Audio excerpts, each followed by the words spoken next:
शुरुआत करेंगे इस वक्त की बड़ी खबर के साथ। इस वक्त की सबसे बड़ी जानकारी आपको दे दें, भारत की बड़ी कूटनीतिक जीत हुई है। कतर में 8 भारतीय पर जासूसी का आरोप था और कतर के फैसले का भारत सरकार ने स्वागत किया है। कतर के हिरासत में सभी 8 जो भारतीय वो रिहा और 8 भारतीयों को फांसी की सजा हुई थी। इस वक्त की यह बड़ी जानकारी पीएम मोदी और कतर अमीर के मुलाकात के बाद से राहत मिली। और देखिए 1 दिसंबर को दुबई शिखर सम्मेलन प्रधानमंत्री मोदी ने यह मुद्दा उठाया था और पीएम मोदी ने पूर्व नौसैनिकों की सजा को कम करने का यह मुद्दा उठाया था और दोपहर 3 बजे विदेश मंत्रालय प्रेस कॉन्फ्रेंस करेगा। तो कतर ने सभी 8 भारतीयों को रिहा कर दिया है और आज में 7 भारतीय भारत वापस लौट आए हैं और तस्वीरें भी हम आपको टीवी स्क्रीन पर दिखा रहे हैं। आपको बता दें कि भारतीय नागरिकों की रिहाई पर भारत सरकार ने कतर की सरकार को सराहा है। 26 अक्टूबर 2023 को कतर में कथित तौर पर जासूस के आरोप में 8 भारतीयों को फांसी की सजा दी गई थी और दुबई में कतर के शासक अमीर शेख तमीम से मुलाकात की थी और दोनों नेताओं के बीच द्विपक्षीय बातचीत हुई थी।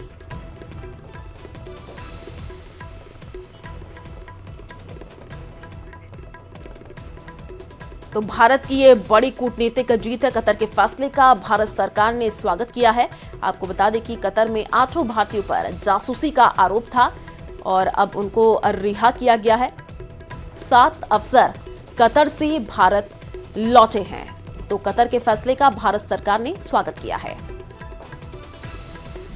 खुशी हो रही है कि वापस इंडिया पहुंच गए हम सेफ एंड साउंड और definitely honourable prime minister Shri Modi को धन्यवाद करना चाहेंगे कि उनके पर्सनल इंटरवेंशन से ये पॉसिबल हुआ और गवर्नमेंट ऑफ कतार के हिज एक्सेलेंसी द अमीर को कि उन्होंने ये होने दिया एंड बस यही बोलना चाहेंगे। Thank you very much. Without the intervention of prime minister Modi it won't be, आज हम आपके सामने खड़े नहीं हो रहे होते अगर इंटरवेंशन नहीं होता at that level, highest level. And specially government of India, उनके अथक प्रयास से कि वो कंसिस्टेंटली लगे रहे and we are there in front of you. Thank you. Same thing, very very thankful to the government and prime minister Modi कि हम लोग बाहर आ सके और वापस अपने कंट्री में आ सके। Thank you so much. We have waited almost 18 months to be back in India. We are extremely grateful to the Honorable Prime Minister, Sri Narendra Modi ji. It certainly wouldn't have been possible without his personal intervention and that equation with the Emir of Qatar. I think we are grateful to the Government of India, from the bottom of our heart, for the every effort that has been made, and this day wouldn't have been possible without it. Without the intervention of Prime Minister Modi, it won't be, आज हम आपके सामने खड़े नहीं हो रहे होते अगर इंटरवेंशन नहीं होता at that level, highest level. Definitely honourable prime minister Shri Modi को धन्यवाद करना चाहेंगे कि उनके पर्सनल इंटरवेंशन से ये पॉसिबल हुआ और गवर्नमेंट ऑफ कतार के हिज एक्सेलेंसी द अमीर को कि उन्होंने ये होने दिया। तो भारत की ये बड़ी कूटनीतिक जीत और कतर के फैसले का भारत सरकार ने स्वागत किया है। आपको बता दें कि 8 भारतीयों को फांसी की सजा हुई थी और अभी लौटे हैं। तो कुछ लोग तो उनसे बातचीत भी हमने आपको सुनाई। उन्होंने कहा कि वो भारत सरकार का आभार व्यक्त करते हैं। प्रधानमंत्री नरेंद्र मोदी की कोशिश की वजह से ही वो भारत लौटे हैं। तो कतर के फैसले के बाद से अब देखिए यहाँ पर भारत ने भी आभार जताया है। तो कतर में 8 भारतीयों पर जासूसी का आरोप था और कतर के हिरासत से सभी जो 8 भारतीय थे वो रिहा हो चुके हैं और 7 अफसर देखिए लौटे भी हैं। उनकी बातचीत भी हमने आपको सुनाई है। उन्होंने भारत सरकार का आभार जताया। प्रधानमंत्री नरेंद्र मोदी की कोशिश की वजह से वो भारत लौटे, ये उनका कहना है। चलिए रुक करते हैं अगली बड़ी खबर की ओर। जम्मू कश्मीर से बड़ी जानकारी आपको दे दें। जम्मू कश्मीर में ड्रोन घुसपैठ की कोशिश नाकाम हुई है। पूंछ सेक्टर में ड्रोन घुसपैठ की कोशिश नाकाम हुई है। सुरक्षा बल ने ड्रोन पर फायरिंग की है। तो इस वक्त की यह बड़ी जानकारी, जम्मू कश्मीर में ड्रोन से घुसपैठ करने की कोशिश और देखिए यहां पर जो कोशिश थी वो नाकाम हुई है। पूंछ सेक्टर में ड्रोन घुसपैठ की जो कोशिश थी वो नाकाम हुई है। तो सुरक्षा बल ने ड्रोन पर फायरिंग की है।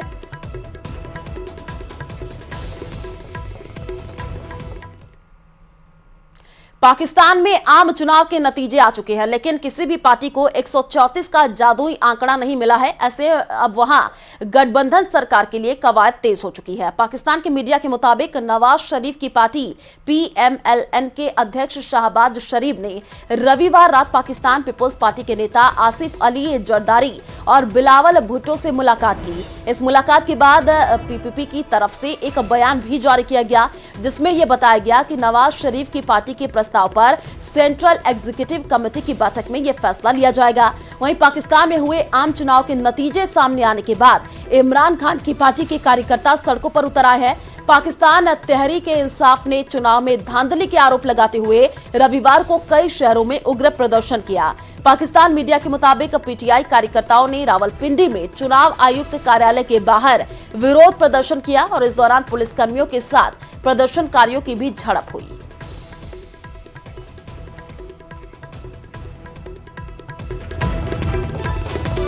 तो जयपुर से बड़ी जानकारी आपको दे दें। आपको बता दें कि बीजेपी ने 2 दिन और बढ़ाया गांव चलो अभियान। 13 फरवरी तक गांव चलो अभियान बढ़ाया गया है और अभियान संयोजक ओम प्रकाश भड़ाना ने ये जानकारी दी है। तो इस वक्त की ये बड़ी जानकारी, गांव चलो अभियान बीजेपी ने 2 दिन के लिए और बढ़ा दिया है। 13 फरवरी तक गांव चलो अभियान बढ़ाया गया है। अभियान संयोजक ओम प्रकाश भड़ाना ने ये जानकारी दी है।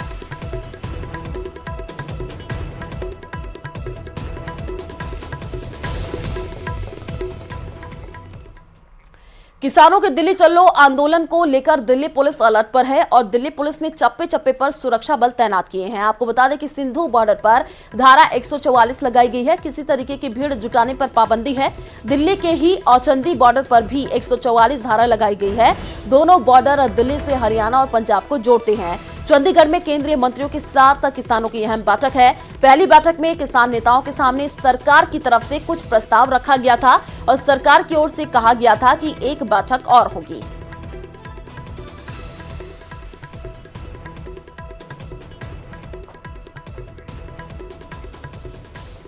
तो देश के करीब 47 जगहों पर आयोजित रोजगार मेले में पीएम मोदी 1 लाख से अधिक नियुक्ति पत्र सौंपेंगे। ये नियुक्तियां केंद्र सरकार, राज्य सरकार और केंद्र शासित प्रदेशों के विभिन्न विभागों में की जा रही है। आज सुबह 10:30 बजे वीडियो कॉन्फ्रेंसिंग के जरिए पीएम मोदी जुड़ेंगे।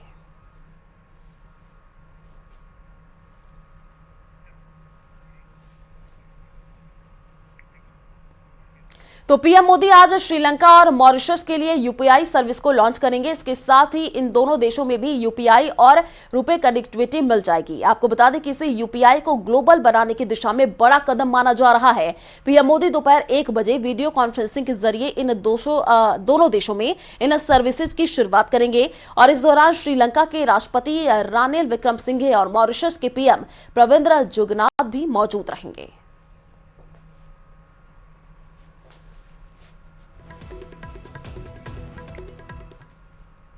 और बड़ी खबर अलवर से है, जहां सेवा नाम की एक संस्था मानसिक रूप से दिव्यांग और मूकबधिर बच्चों के लिए सेवा का काम कर रही है।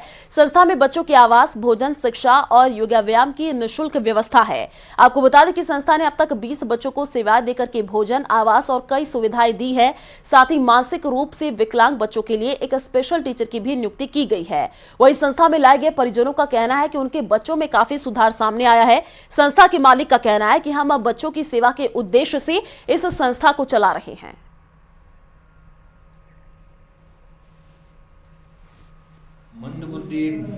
मंदबुद्धि बच्चे हैं और दिव्यांग अनाथ बच्चे हैं जो हम रेस्क्यू करते हैं।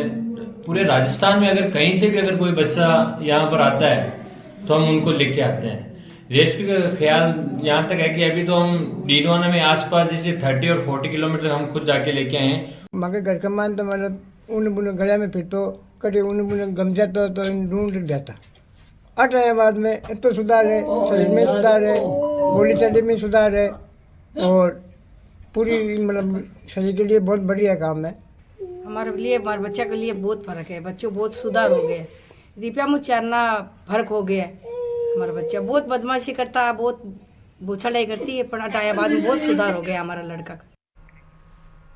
तो भरतपुर के अचल बंद इलाके के एक होटल में धर्म परिवर्तन कराने के आरोप लगे हैं, जिसकी सूचना जैसे ही विश्व हिंदू परिषद के कार्यकर्ताओं को मिली वो मौके पर पहुंच गए, जिसके बाद वहां भारी हंगामा हुआ है।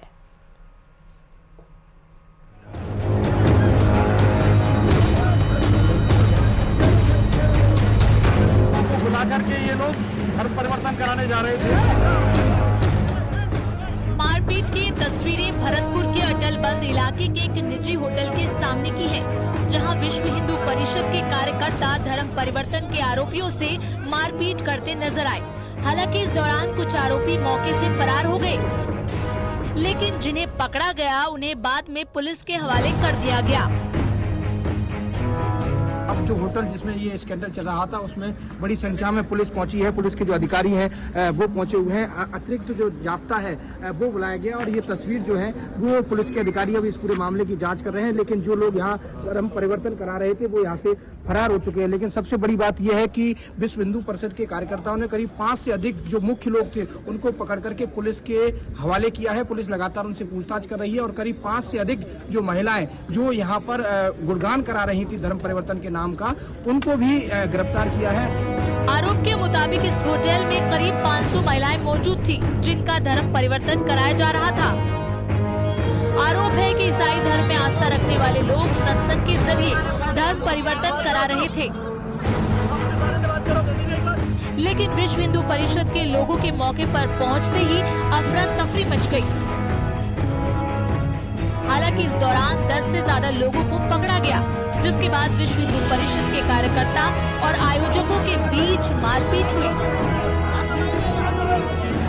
यहाँ कुछ लोग धर्म परिवर्तन लोगों को कराने जा रहे हैं। जैसी हमें सूचना मिली, हमने यहाँ आकर के देखा सोनार हवेली में, तो वास्तव में वो सूचना सही थी। भोले भाले लोगों को जो गांव में अधिकतर ये जिनको कहा जाए कि असहाय या इस प्रकार के जो लोग हैं, जो लोगों को बुला करके ये लोग धर्म परिवर्तन कराने जा रहे थे, ठीक समय पे हम यहाँ पहुँच गए। हंगामे की सूचना पर मौके पर पहुंची पुलिस ने 5 से ज्यादा लोगों को हिरासत में लिया, जबकि कई महिलाओं को गिरफ्तार किया, जिनसे लगातार पूछताछ की जा रही है।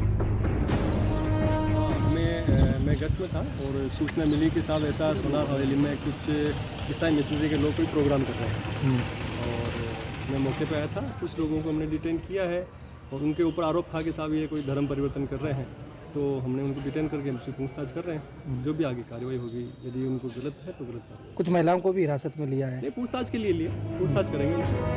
अब तक की जानकारी में ये बात सामने आई है कि भरतपुर में करीब 20 जगहों पर सत्संग के जरिए धर्म परिवर्तन का आयोजन किया गया था। हंगामे के बीच कुछ युवतियां भागने में भी कामयाब रहीं। एडिशनल एसपी खुद भूपेंद्र जी मौके पर पहुंचे हुए हैं। पूरे मामले की अब जो जांच है वो पुलिस के अधिकारियों द्वारा की जाएगी, क्योंकि ये एक बड़ा मामला है। इससे पहले भी कई बार ऐसे मामले सामने आए, लेकिन विश्व हिंदू परिषद के जो कार्यकर्ता थे उनकी सतर्कता से इस जो ये कार्य चल रहा था इसको पकड़ा गया, और अब इस पूरे मामले में पुलिस की जो जाँच है वो आगे बढ़ रही है। कैमरा पर्सन मनीष के साथ दीपक पुरी, न्यूज 18 भरतपुर। तो प्रदेश के ऊर्जा मंत्री हीरालाल नागर झालावाड़ के दौरे पर रहे और उन्होंने उंडल गांव में कालीसिंध थर्मल पावर प्लांट का औचक निरीक्षण किया और प्लांट की व्यवस्थाओं का जायजा लिया। उन्होंने लगातार कालीसिंध थर्मल पावर प्लांट की इकाइयों में आ रही तकनीकी खराबी को लेकर के भी चीफ इंजीनियर समेत अन्य अधिकारियों से जवाब तलब किया। तो वही कर्मचारियों के उपस्थित रजिस्टर को मंगवा करके कर्मचारियों की उपस्थिति की भी जाँच की है। उन्होंने कहा कि राजस्थान सरकार के प्रयासों से कालीसिंध थर्मल पावर प्लांट में उच्च गुणवत्ता वाले कोयले की आपूर्ति सुनिश्चित की जाएगी, जिससे भविष्य में विद्युत उत्पादन में किसी भी प्रकार की परेशानी नहीं होगी। जमीन है, पानी है, हम परीक्षण करेंगे। हमारे केंद्रीय कोल मंत्री से प्रहलाद जी जोशी से हमारी मुलाकात हुई थी। उनका सुझाव था कि आज के परिप्रेक्ष्य में हम अगर कोल को ट्रांसपोर्ट करके और कोई 1500-2000 किलोमीटर लेके जाते हैं, उसके बजाय जहाँ कोयल माइन से वहाँ प्लांट लगा करके और अगर बिजली का हम ट्रांसमिशन करें, शायद वो कम लागत में हमें यहाँ पहुँच सके। उसका हम परीक्षण करवा रहे हैं। अगर हमें कोल इंडिया के साथ जेबी करके कम लागत में वहाँ से अगर बिजली मिलेगी तो हम वहीं प्लांट लगा के मतलब यहाँ की बिजली हो जाता है ना, ट्रांसमिशन के थ्रू आ जाती है। अगर उसमें लागत कम आएगी तो फिर हम चाहेंगे कि वहाँ बन जाए, और अगर लागत वही पड़ रही है तो हम यहाँ बनाना चाहिए। और अगली खबर भीलवाड़ा से है। बिरधौर गांव में एक ट्रेलर में अचानक शॉर्ट सर्किट के चलते आग लग गई। आपको बता दें कि देखते ही देखते ट्रेलर जल करके पूरी तरीके से खाक हो गया। आगजनी के बाद इलाके में अफरा तफरी का माहौल देखने को मिला है। वहीं सूचना पर पुलिस और फायर ब्रिगेड की जो टीम है मौके पर पहुंची और ग्रामीणों की मदद से आग पर काबू पाया गया। हालांकि ट्रेलर चालक ट्रेलर के बाहर होने की वजह से कोई जनहानि नहीं हुई।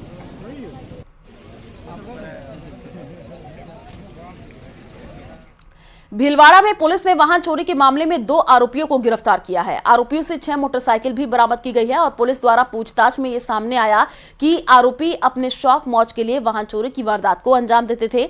पुलिस के माने तो 9 फरवरी को 2 बाइक चोरी की सूचना मिली थी और पुलिस ने दोनों मामलों को गंभीरता से लिया है और कालू माली और शंकर लोहार को गिरफ्तार किया है।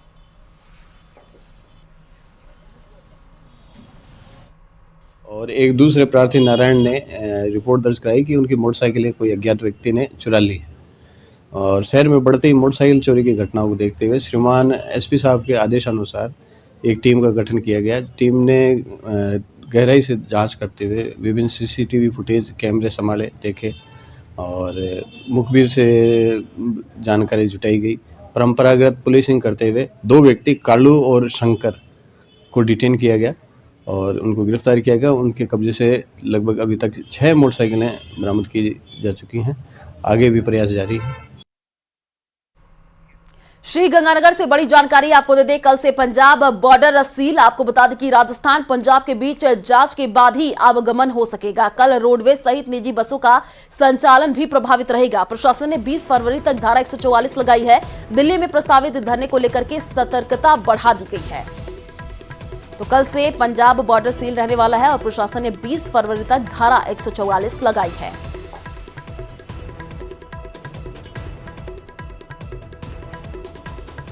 तो कल रोडवेज सहित निजी बसों का संचालन भी प्रभावित रहेगा। कल से पंजाब बॉर्डर सील रहेगा। आपको बता दें कि प्रशासन ने 20 फरवरी तक धारा 144 लगा दी है। अखिल भारतीय धाकड़ कर्मचारी और युवा संघ के संयुक्त तत्वाधान में झालरापाटन कस्बे में धाकड़ समाज के प्रतिभावान छात्र छात्राओं व प्रतिभाओं का सम्मान समारोह आयोजित हुआ।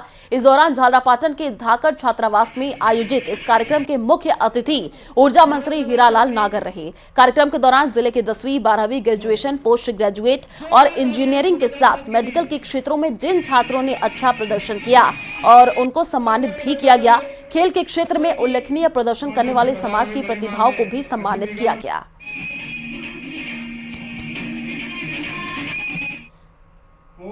एक दबाव महसूस करते हैं तो हमें बच्चों को उनकी इच्छा क्या है। कई प्रतिभाएं ऐसी भी होती हैं, हम चाहते हैं वो डॉक्टर बन जाए, वो बड़ा इंजीनियर बन जाए, IIT बन जाए, लेकिन अगर उसकी प्रतिभा किसी दूसरे फील्ड में जाने की होती है तो वो वहाँ उससे ज़्यादा बेहतर प्रदर्शन करके और अपनी प्रतिभा के हिसाब से प्रदर्शन कर सकता है। तो हमें परिजनों को उनकी इच्छा पे, उनकी प्रतिभा पे और उनकी क्या भावना है, किस फील्ड में वो जाना चाहते हैं, उन पे भी हमें छोड़ना चाहिए उनकी क्या इच्छा है।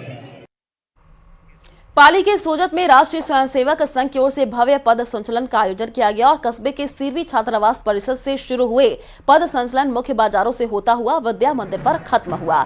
इस दौरान जगह जगह कस्बे वासियों ने पद संचलन का पुष्प वर्षा करके स्वागत किया। वहीं मौके पर बड़ी संख्या में RSS के अधिकारी और कार्यकर्ता भी मौजूद रहे।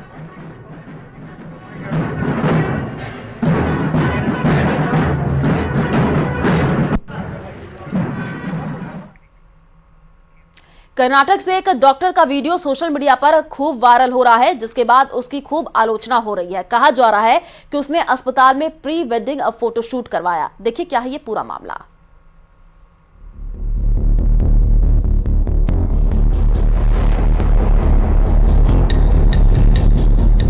सोशल मीडिया पर यह वीडियो जबरदस्त तरीके से वायरल हो रहा है। ये कर्नाटक के चित्रदुर्ग जिले का बताया जा रहा है। वीडियो सामने आने के बाद इसमें दिख रहे डॉक्टर की हर तरफ आलोचना हो रही है। दरअसल ये एक सरकारी अस्पताल का वीडियो है और जो फोटोशूट किया जा रहा है वो अस्पताल के ऑपरेशन थिएटर का है। कहा जा रहा है कि डॉक्टर ने प्री वेडिंग फोटोशूट के लिए ऑपरेशन थिएटर का इस्तेमाल कर लिया। चित्रदुर्ग के सरकारी अस्पताल में कॉन्ट्रैक्ट पर काम करने वाले एक डॉक्टर ने अपनी मंगेतर के साथ प्री वेडिंग फोटोशूट कराया। वीडियो में दिखाई दे रहे शख्स की पहचान अभिषेक के तौर पर हुई है और वो मरीज की सर्जरी करता हुआ दिख रहा है। आसपास खड़े कैमरा पर्सन और टेक्नीशियन इस दौरान हंसने लगते हैं। इस फोटोशूट की थीम मेडिकल पर रखी गई थी, यानी जो डॉक्टर मरीज का ऑपरेशन करते दिखाई दे रहा है वो पूरी तरह फेक था। फर्जी सर्जरी के बाद मरीज भी बैठकर हंसने लगता है। शादी के खास मौके पर लोग उसे यादगार बनाने के लिए कोई कोर कसर नहीं छोड़ते हैं। अलग अलग थीम पर प्री वेडिंग शूट देखने को मिलता है। अब सोशल मीडिया पर लोगों की प्रतिक्रिया भी आ रही है कि लोग प्री वेडिंग फोटोशूट को अलग दिखाने के लिए अब किसी भी हद तक जा रहे हैं। डॉक्टर के खिलाफ एक्शन लेने की मांग हो रही है। सरकार ने भी वीडियो का संज्ञान लेते हुए तुरंत एक्शन लिया और डॉक्टर की बर्खास्तगी के आदेश तक जारी कर दिए। राज्य के स्वास्थ्य मंत्री की भी इस पर कड़ी प्रतिक्रिया सामने आई है। उनका कहना है कि अस्पताल जनता की सेवा के लिए होते हैं, निजी काम के लिए नहीं। इस तरह की अनुशासनहीनता को बर्दाश्त नहीं किया जाएगा। उन्होंने आगे कहा कि डॉक्टर और कर्मचारियों सहित सभी कॉन्ट्रैक्ट कर्मचारियों को सरकारी सेवा नियमों के मुताबिक अपने कर्तव्यों का पालन करना चाहिए। आजकल लोगों पर रील्स बनाने की धुन सवार है। लोग इस बात पर भी ध्यान नहीं देते कि समाज भी प्रभावित हो सकता है। फिलहाल डॉक्टर को फोटोशूट कराना भारी पड़ गया और उसे नौकरी से निकाल दिया गया है। Bureau report, news 18।